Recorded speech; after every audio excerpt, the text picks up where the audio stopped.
ఓకేనా, వచ్చేయారు ఇక. మనకి దారి దొరికడేమో కానీ వర్షంలో అయితే భలే ఇరుక్కున్నా. ఒక్క 2 సెకండ్లు లేట్ అయిందనుకో మొత్తం నడిచిపోయేటండి.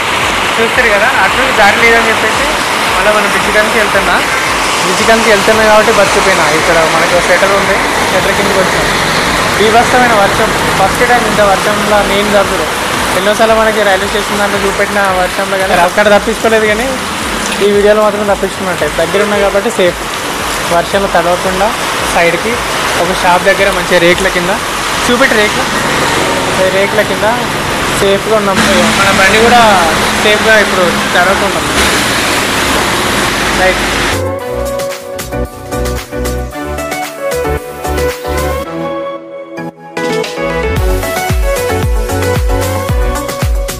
ఓకే, ప్రస్తుతానికైతే మనం ఇంత దూరం వచ్చినాం, వర్షాలు అంత దర్శకుంటూ వచ్చినా కానీ లాభమేం లేదు. ఇక్కడికి వచ్చిన తర్వాత ఎట్లున్న పని అట్లే ఉంది. ఇప్పుడు కనీసం మనం వీడియో పెట్టి 2 months అట్లా అవుతుండొచ్చు.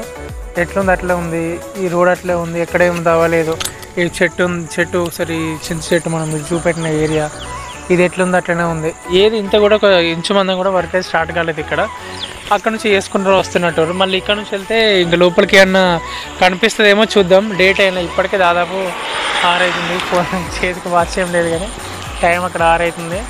చీకటి అవుతుంది ఇక నేను పోయేసరికి. మళ్ళీ నెక్స్ట్ వీడియో అయితే తొందరలోనే వస్తుంది మీకు. అంటే ఈ గుంజ నుంచి స్టార్ట్ అవుతుంది వరకు. చెట్టు ఒకటే పోతుంది అంతే కదా. ఈ గుంజ అక్కడ పోలు వాతింది.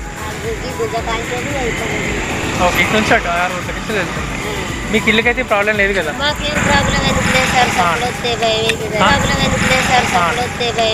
ఆ భయం ఉంటుంది. అంటే మీ ఇల్లు తీయడం అట్లయితే ఏం ప్రాబ్లం లేదంట. కాకపోతే ఇటు ముందు నుంచి వెళ్తుందంట. మనకి చూపెట్టినాం కదా ఇంత ముందుకి, ఈ ముందు నుంచి అయితే వెళ్తుందంట. ఈ చెట్టు తీసేస్తారు అట్లయితే, చింత చెట్టు పోదా?